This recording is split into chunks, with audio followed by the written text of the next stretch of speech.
Good afternoon, everyone. Today is an incredibly special segment that I'm doing on Sin's Chat Corner. I was very blessed months and months ago to come across a fellow publicist who actually turned me on to Ben's story. Ben Lesser is probably, hands down, one of the most important interviews I will do in my lifetime. Not only is he a father and a grandfather, but he is also an author. He is the owner and founder of a nonprofit organization, and he is also a soon to be 96-year-old Holocaust survivor. Today, we're going to talk about his story. We're going to get into the foundation and what it means to spread a message of love and not hate. Today's segment is broken down into two shows, the first of which is Ben telling his story, and the second of which is us talking about ways in which you can not only learn more from the message that Ben spreads, but also how to help as well. So I appreciate you being here today, and without further ado, this is Ben Lesser. Okay. Today I'm here with Ben Lesser. Um, I just call him a living miracle. I'll leave it at that because hopefully the interview will get into absolutely everything else. So, Ben, I have a ton of questions for you, but I want to start off with your birthplace in Poland. I'd like you to tell me a bit about how much you remember about your homeland, and do you ever go back and visit? Yes, we lived in Krakow, Poland. A beautiful building, a 3-story. It was an apartment house, and my father had two good businesses. He had a chocolate factory. He was the first one to manufacture chocolate-covered wafers, something like Kit Kat. And they had a wine and syrup factory. Very hard-working man, and he was a religious man. Our house was religious, but my mother's side of the family comes from Munkac, Hungary. It used to be Czechoslovakia, then it became Hungary in 1938. So every year my mother would take us kids in the summer to Munkac to be with her family. In the winter, we'd come back to Krakow, go to school, and so on. So it was a wonderful family, like we felt we had two homes. Yes. For us kids especially was great. And schooling, my schooling was limited, obviously, but it stopped at the 6th grade. But it's different than the 6th grade here in the United States. Oh. What's different is, for instance, I already spoke 6 languages, and I studied Polish history and all that, and Hebrew, biblical Hebrew. So that is in just one school.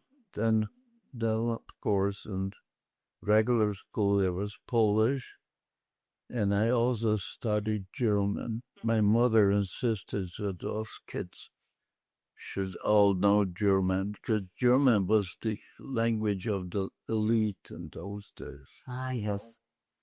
Anywhere you traveled in the world that we spoke German, you could get by. And I also spoke a little Czech and Hungarian and Yiddish. So actually it's 7 languages, but I was good in 6. Gotcha. Okay. Now, prior to the start of your survival period, meaning before everything happened, could you offer us anything that you can remember about your childhood before the time that things started happening? Oh, yes. As I said, I remember every summer going to Munkac. And Munkac was the main, my memory, mostly I remember is from Munkac. Ah, That was in my grandparents' house. Oh, Uh, my grandpa in Mugaj had a beautiful home. And he had a beautiful fruit garden. He had a flower garden, a berry garden, a fruit garden, and it was a big, big yard with fruit trees. And I remember every summer we would pick the pears, and there was a line, so we would pass the pear from person to person throughout the whole yard and garden, and I went up to the attic. They put it in tissue paper, each pear in the attic, and I guess that's where they ripened. You know, uh, things like that I remember. But in Krakow, I don't remember going to school. I don't remember any friends, and nothing. It's like was wiped out from me. And my sister Lola was telling me I had a lot of friends, and I don't remember any. Just I had a stamp collection. She said, um, quite sizable, and I don't even remember that.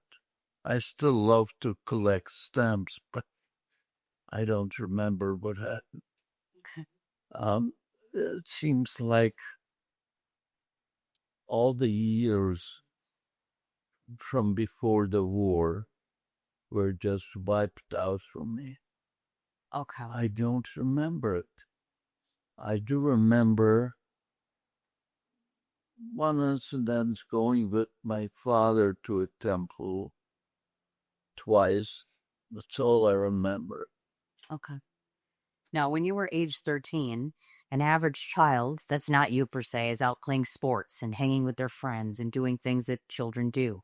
You, on the other hand, have a very different experience, obviously. So I want you to share with us as much of your story as you would like about what happened at age 13. Yes, as I told you, we lived in a big 3-story apartment house on the ground floor. And one early in the morning, the whole building started to shake and rattle. So I ran to the window to see what happened, and I saw tanks were rolling down the street. That was I believe, in September or October, September of 1938. Okay. Yeah, trucks were rolling down. I mean, tanks.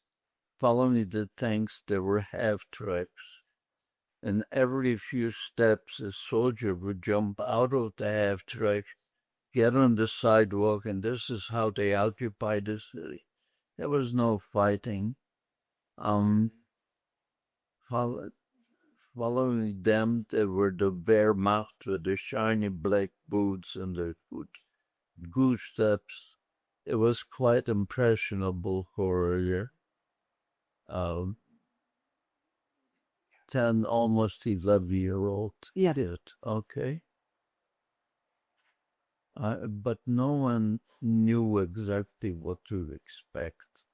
Right as they passed, my father called us kids into the dining room, set us down in chairs, and he said, "Okay, from this moment on, there are no more kids. You're all adults. You'll obey, you're gonna listen, no backtalk." And this is how we grew up overnight. On the fifth day of occupation, we found out what Nazi brutality was all about. A truck pulls up to the gate, 5 a.m. in the morning. and they bang on the gate full of soldiers. And the super came running out with his shirt tail hanging out. What's going on? All they wanted to know is where the Jewish people lived. And he was quick to oblige. He showed our apartment. And there was another couple who had two daughters, a little younger than I, and the mother gave birth to an infant little boy 2 months earlier. They came breaking into doors, pistol whipping us while we were in bed. In their hands they had sacks, open sacks, and they were yelling, "Throw in all your valuables, money, gold, silver, whatever they can find, throw it in." And they're beating up my father to open up the safe. While my father's trying to open the safe, we hear this terrible screaming from our neighbor's apartment. And my sister Lola and I went out through the kitchen door and into their kitchen door, and this is what we saw. This monster was holding the infant little boy, 2 month old little. They gave us a choice, the only time in history they gave us a choice. If you want to stay in Krakow, you have to go into the ghetto. They made a ghetto. I hope you know what a ghetto was. Yes. If you didn't want to go in the ghetto, the choice was you can go to a small community outside of Krakow, but you can't live in a big city, okay? Okay. So my father was preparing to go into the ghetto. In fact, his whole family, numbering over 200, they all went into the ghetto. And while my father is packing, a young man by the name of Michael Lieber comes over. He says, "Mr. Lesser, you know how I feel about your daughter, Lola. I love her. Someday I'd love to marry her. But do me a favor, come into the same community that my father and I are moving to. I'll make all the arrangements if you agree." Well, my father gave him a choice to go in the ghetto or to that Nyepolomice was called the community, Nyepolomice. He chose Nyepolomice. And they're packing in the wagon, and they have 2 sacks full of books, mostly Jewish literature. And that's when we found out that my father had 1,000 American dollars that he saved up for a rainy day. He took the money and pasted it between the pages in the book and put it in a sack full of other books. We had 2 sacks of books. They loaded it on the wagon, and we're now off to Boterniapolomice. My father has 6 of family members, bears numbering 6. We were 7, but my oldest sister, Goldie, was caught in Munkacs with her grandparents in Hungary, which was good. Hungary was a free country, so she was safe. For now, anyway. But my father has 6 people, and he's going, and all of a sudden, a bunch of Nazis helped, and 2 husky Nazis jump on the wagon. All they wanted to know if you have any Jewish literature, books. And they saw 2 sacks full of books. They picked them up and heaved it on the side of the road. They had a mountain full of books, You see, anyone who didn't go into the ghetto had to cross this road to leave Krakow. So they were waiting there and confiscating all the books that were never bound fire afterwards. My sister Lola spoke a beautiful German.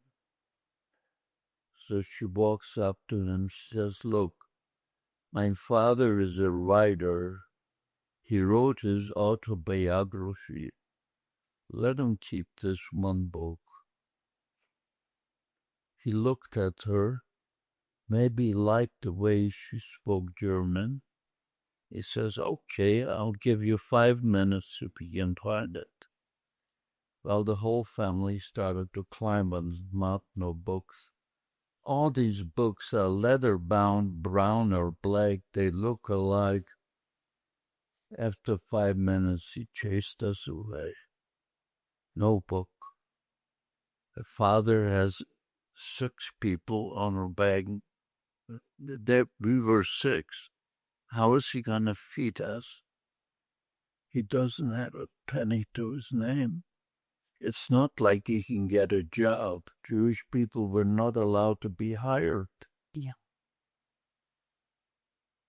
So when he came to Nepolomice, to this community, Michael rented a half of a farmhouse.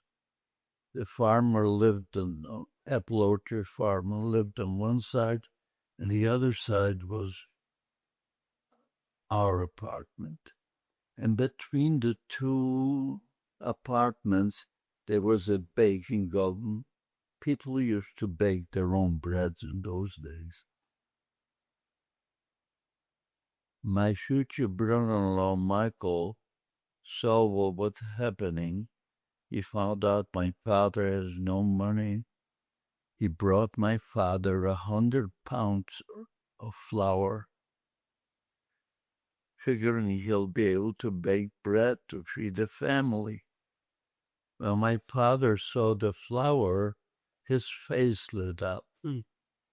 Instead of baking bread, he started to bake pretzels.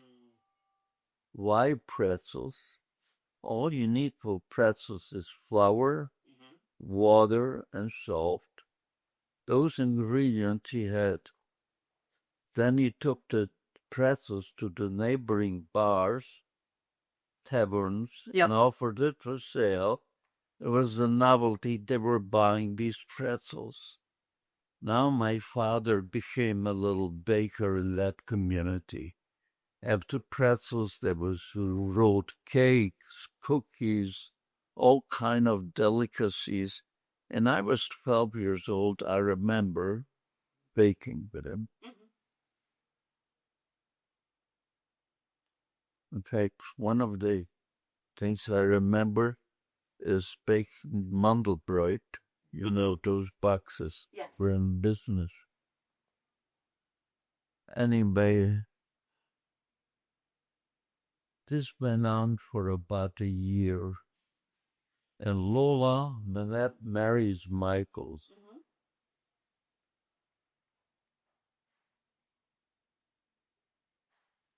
There was a big crowd of friends and the relatives that came to the wedding. Okay.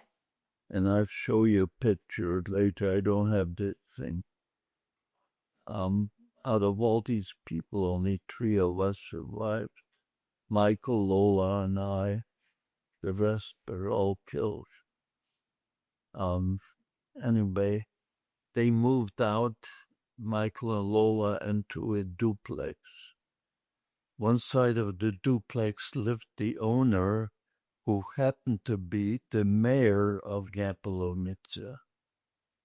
And one day he comes home, he says, "Michael, Lola, save yourselves. I heard the rumor there's going to be a raid against the Jewish people tonight or tomorrow night." When Michael heard that, he went out and he hired the wagon with the driver, and we snuck out in the middle of the night. And the only place we can go was the closest city, which was called Bochnia.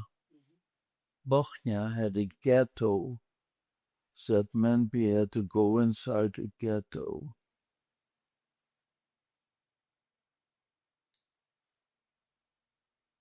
Well, Bochnia ghetto had a very bad reputation. What happened? Every so often, 2 or 3 dump trucks would come into the ghetto, and the Nazis would go from house to house, pull out the children from their beds, and throw them into these dump trucks. You can imagine the parents were screaming for the children are screaming for the parents. And as they filled up the 2 or 3 dump trucks, they pulled out of the ghetto with the kids. The parents are running behind, screaming for their children. But these cultured people had machine guns at the end of each truck, and they mowed down the parents running behind the truck. That resonated throughout Europe. Stay away from Bochnia Ghetto. But we had no choice. And as it turned out, it's a good thing we left, because Neapolomitsa did have a raid, and they were going from building to building and pulled out all the Jewish people, threw them into trucks, took them to the forest. The man was given shovels. They dug a ditch, and then everyone was shot. How do we know about Neapolomitsa people being taken to the forest? Well, Lola and I are the only survivors from the family. After the war, we went back to Neapolomitsa to find out what happened. And the farmers were telling us, as they were going to the forest early in the morning to pick mushrooms and berries to sell in the market,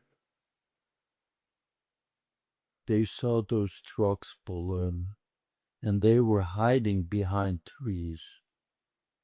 And they saw everything.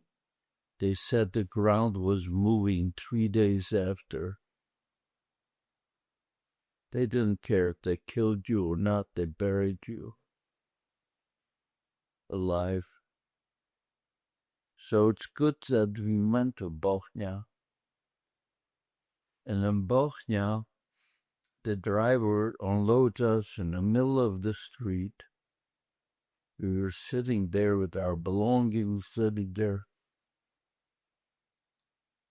when suddenly Michael sees a school buddy who he went to school with, and he's wearing a policeman's uniform.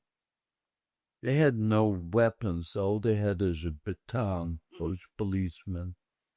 Their job was to keep order inside the ghetto. His name was Farber. Farber says, Michael, Lola, what are you doing here? Michael tells him the story about Neapolomitsa. He says, don't worry, I'll find you a place to live. He takes Michael and Lola and his parents someplace, I don't know where. And he takes my father, my mother, myself, my little brother to another place. There were just one big room. The room was about this size, but there were 8 other people. So now we were 12. No beds. All they had is straw on the ground, blankets on top of the straw, blankets hanging on the ceiling separating each family. Everyone had to work inside the ghetto. If you didn't work, you didn't receive any rations. You would die. My job was I was putting on buttons on uniforms. You know, yes, they're soldiers' uniforms. It was easy work. It was 13 hours a day, very little sleep and very little food. This went on for a long time. One day, Farber, that friendly Jewish policeman, goes over to Michael and Lola and tells them to hide. He heard the rumor there's going to be a raid inside the ghetto tonight or tomorrow. Well,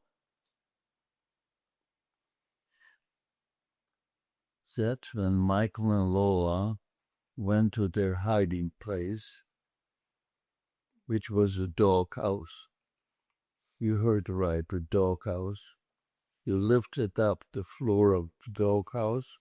There was a step ladder, and there was room for 7 people, and provisions and breading everything in there. Okay. I'll come back to their doghouse in a little later. But ever since those trucks would come in, pull out the children from their beds, every apartment in Bochnia Ghetto and every house had a hiding place. They called it a bunker. Bunker. That's when we found out our hiding place was this ornate piece of furniture where you hang your coats and jackets. You push the clothing apart. There was a hole in the wall, and the back panel would slide apart, and the 12 of us could crawl through the hole, get on the other side, stand between 2 buildings, and the last person would close the door behind him, put the closing back in place, close the panel back, and we stood there all night long hearing shootings, dogs barking, screaming. We heard our dogs, those dogs are tearing apart our neighbors. This went on all night. I can't tell you what kind of miracle it was that they didn't find us. They had dogs sniffing around and looking for people. And when we did come out, we'd found the doors were open, the closing was pushed apart. We were that lucky with this slight panel hiding 12 people. In the morning we came out, and when we walked outside, we couldn't believe what our eyes were seeing. Our neighbors torn apart, laying in the snow, pieces. We saw a mother with an infant torn apart to pieces. People going around the push carts and picking up these bodies and pieces of bodies, putting them on the push cart, and then taking these push carts to the ghetto square and piling them up as high as they could. These cultured people came with gasoline cans, poured gasoline over these bodies, half dead bodies. Not everybody was dead. And they started a human bonfire in Bochnia Ghetto Square.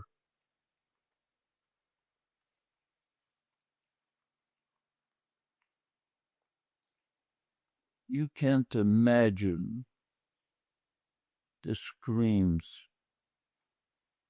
the ashes, the smell. It was like hell on earth. And we went to the doghouse where Michael and Lola were supposed to be hiding with his parents. And this is what we saw. I'll tell you in a minute. And they're telling us the story, what happened. As they were about to go into the doghouse, another Jewish policeman by the name of Morris Schiller walks up to them and he says, Michael, Lola, I know about your hiding place in the doghouse. Unless you take my mother and my sister along, I'll tell the authorities. There was only room for 7. Now they were 9. So Michael and Lola walked away to allow the other 7 to go in. Of course, the mother was running after him. No, no, you go down in the doghouse. We lived our lives. You were newlyweds. They wouldn't hear of it. They walked away. As they're walking, they see Morris, they see Farber, the friendly policeman. He says, Michael, Lola, aren't you hiding someplace? So he tells him this story about Morris Schiller. He says, don't worry, where my sister and her 2 children are hiding, there's room for you. Follow me. And they follow him to a leather factory, a tannery, and above the tannery there was a water tank. He says, my sister and her 2 children are inside the water tank. There's a step ladder in the back, and when you're on top, there is a rope. You can lower yourself into the tank. In the morning, when you hear a certain knock, that's a signal you can come out that caused you scare. Michael Lola is telling the story. Now they're lowering themselves into the water tank. They saw his sister is knee deep in water. The little girl waist high in water. The mother is holding an infant little boy, asleep, but they're shaking, shivering with ice cold water.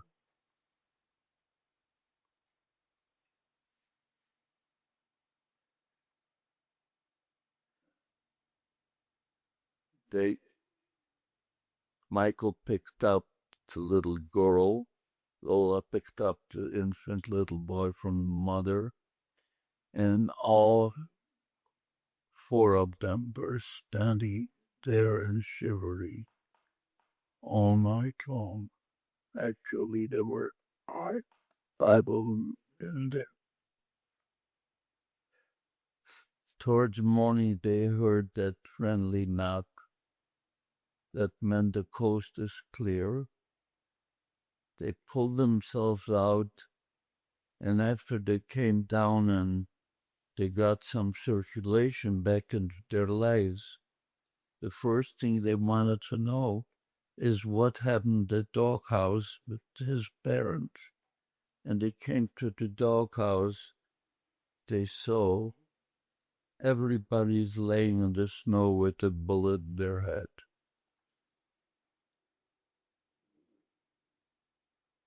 Everybody's dead.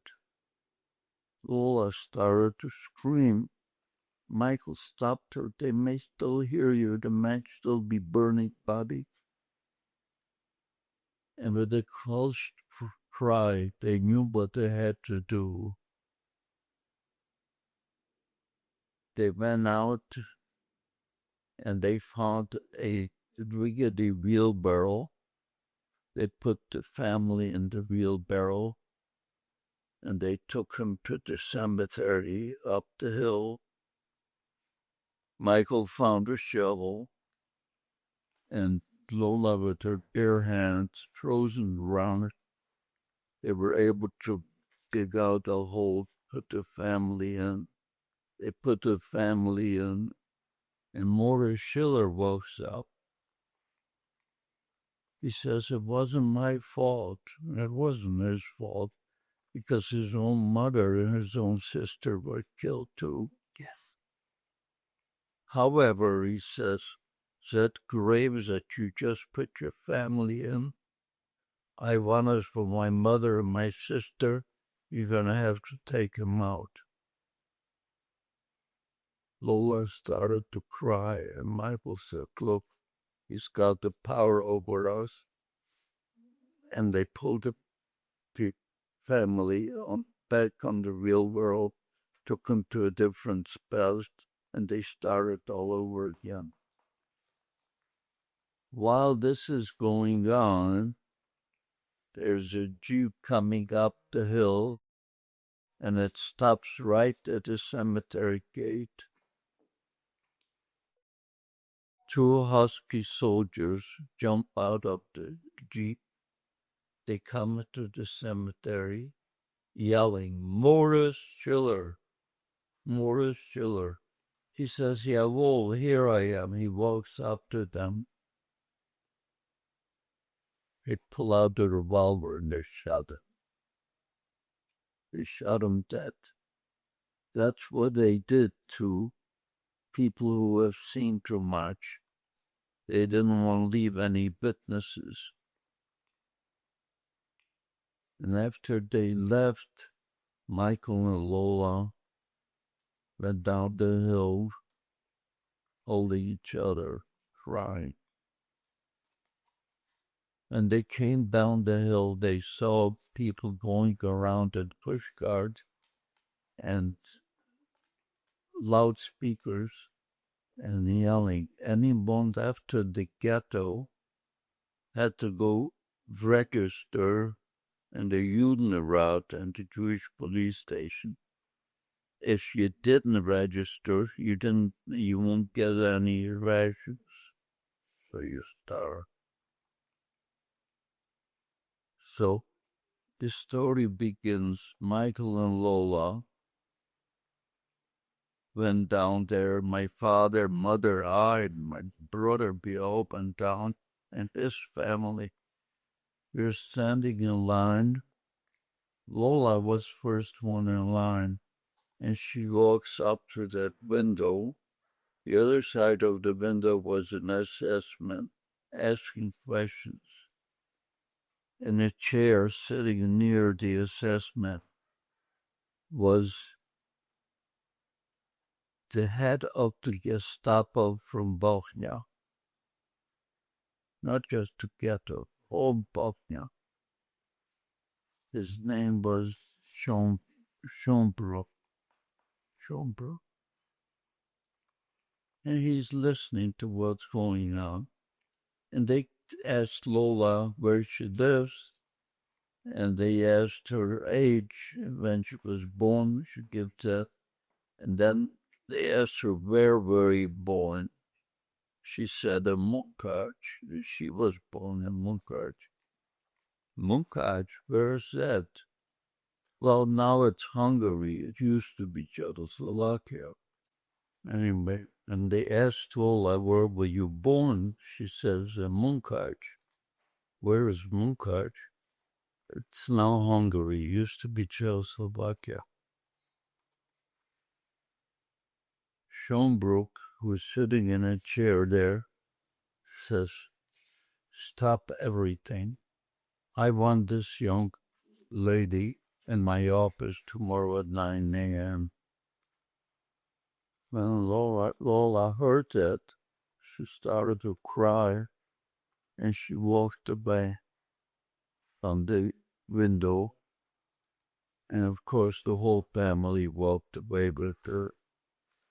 We went to the house, to the apartment, and she was crying. Oh, why would the head of Gestapo ask to come to his office? It was obvious, okay? Mm-hmm.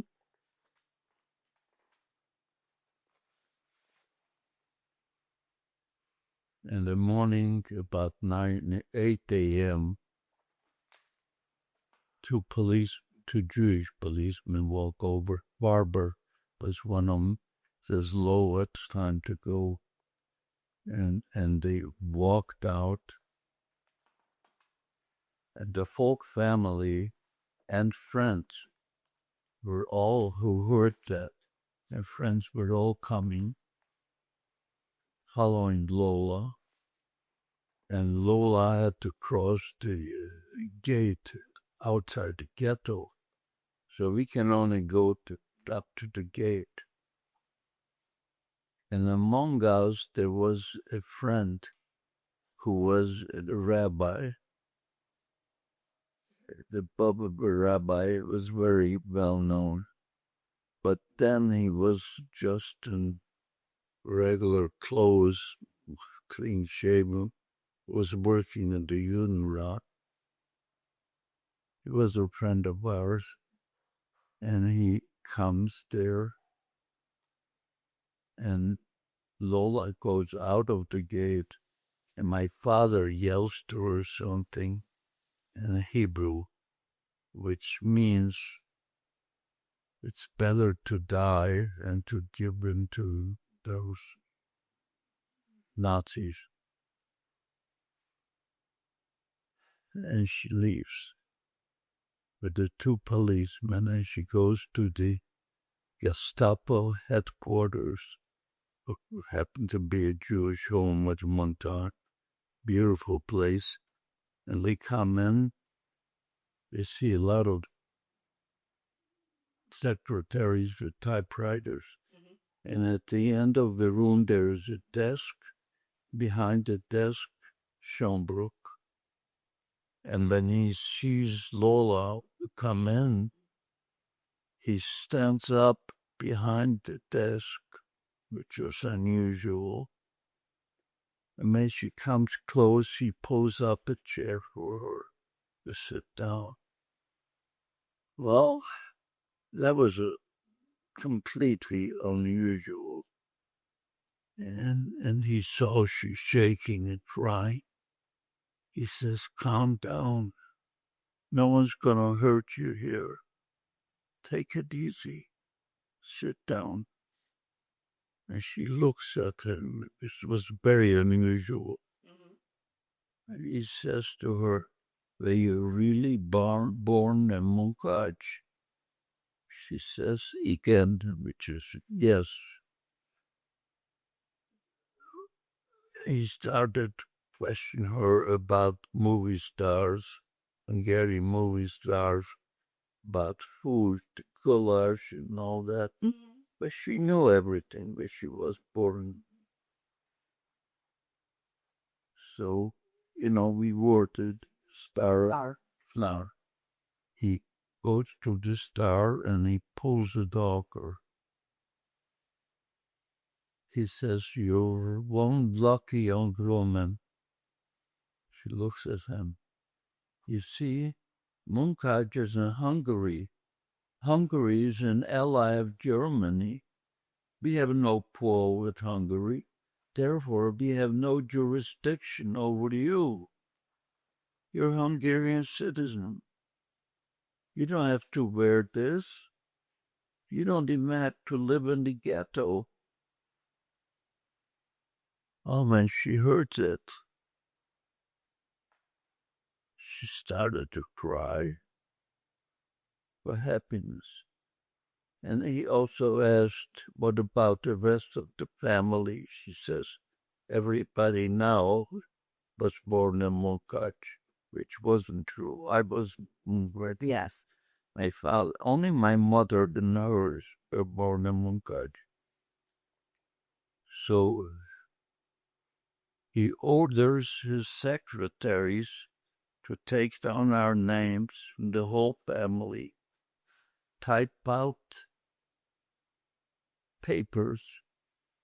He said, "We are exempt from bearing the Star of David. We don't have to live in the ghetto. and she couldn't believe what he's saying. And she thanked him, and she even kissed his hand. Very unusual. And she walked out. She's now coming back to the ghetto, and we were all waiting there for her, okay? And she comes back with a smile on her face, and her clothes are not tattered. Everything seems to be in order. And she comes in the ghetto, and she tells the story.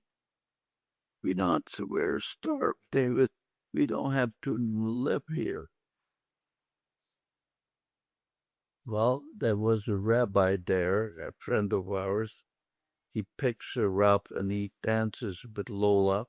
He says, Lolo, you're a modern day Queen Esther. I don't know if you know what I do. Esther is. Yeah. Okay. So she says, what do you mean? He saw some things that no one else saw. He says, look, I work in the Uniroute and I have clean typing papers. I know someone who has a rubber ball, so we can use that ball to duplicate the stamp from Schönbrück. Oh. All we need now is someone to support your signature. Yes. And my older brother, Moishi, he volunteered for that. He was a good forger.